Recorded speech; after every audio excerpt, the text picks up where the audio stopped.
सबसे पहले तो मैं हमारे एक हिमाचल प्रदेश के बड़े प्रमुख और जाने माने हस्ती हरनोट जी जो किताबें भी लिखते हैं और उनकी विशेष रुचि इसी में रही है, इन्होंने आज मुझे इस मेले में आमंत्रित किया। इनका मैं दिल की गहराइयों से आभार व्यक्त करती हूँ। और जैसा कि मुझे यहाँ मालूम हुआ कि पिछले 8 सालों से ये मेला हर साल यहाँ पर लगता है।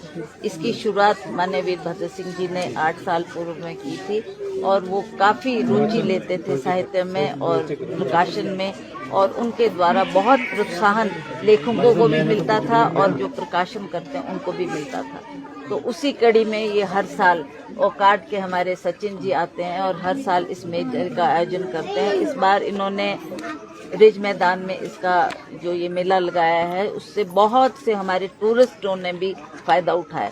मैं एक दिन आई थी, मैंने देखा यहाँ कि बहुत सा टूरिस्ट हमारा आकर्षित हो रहा था, खास करके नौजवान पीढ़ी, बच्चे वो रुचि ले रहे थे, देख रहे थे कि हमारे को हमारी इंटरेस्ट की कोई किताबें मिले। तो बहुत सी किताबें खरीदने में वो रुचि दिखा रहे थे, जो कि एक हर्ष का विषय है। क्योंकि आज के समाज में जब से ये हमारा टीवी और मोबाइल का ज़माना आया, उससे थोड़ा मुझे लगा कि कुछ कमी आई है, बच्चे ज़्यादा रुचि नहीं ले रहे किताबें पढ़ने में। तो मेरे को लगता है कि अगर इसी तरह से हम इन बच्चों को प्रोत्साहित करते रहे और ऐसा मेलों का आयोजन हर साल होता रहे तो बच्चों को भी उससे रुचि होगी, वो भी यहाँ पर सस्ते दामों में किताबों को ग्रहण करेंगे, लेंगे, खरीदेंगे और उनको अवश्य पढ़ेंगे भी।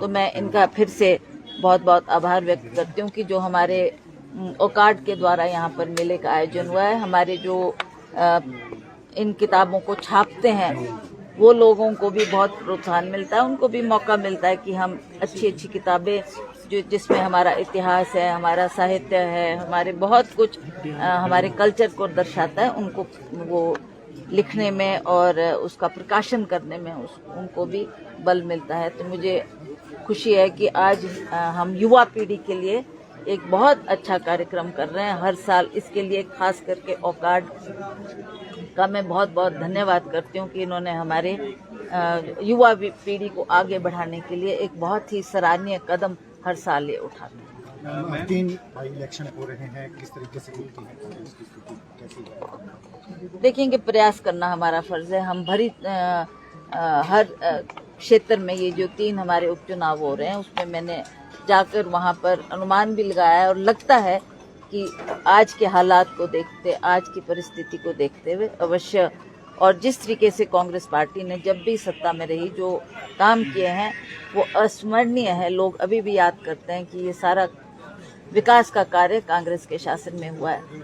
तो इन बातों को याद रखते हुए अवश्य कांग्रेस पार्टी को लोग अपना कीमती वोट देंगे और हमारी ये जो 3 महत्वपूर्ण सीटें हैं इसमें अवश्य हमारे कैंडिडेट्स को विजय बनाएंगे। देहरा से मैम मुख्यमंत्री की पत्नी चुनाव लड़ रही है और बीजेपी कह रही है कि कांग्रेस के पास कैंडिडेट नहीं था, मुख्यमंत्री को पत्नी को उतारना पड़ा चुनाव में। देहरा से लोकल कैंडिडेट नहीं मिल पाया आज तक। देखिए, बीजेपी को तो जब कुछ और नहीं मिलता तो इस तरीके के आरोप लगाते हैं। वो तो she is a citizen of this, she can fight from anywhere. ये क्या मतलब है बोलने का कि कोई और नहीं मिला तो धर्मपत्नी को उतार दिया? ठीक है, शी इज बेसिकली बेस्ड, उनका घर देहरा में था और उन्होंने बचपन अपना देहरा में बताया है। तो इसलिए सभी का व्यू देखते हुए, सर्वे की रिपोर्ट देखते हुए कांग्रेस पार्टी को लगा कि सबसे बेहतरीन कैंडिडेट है तो उनको टिकट दिया गया।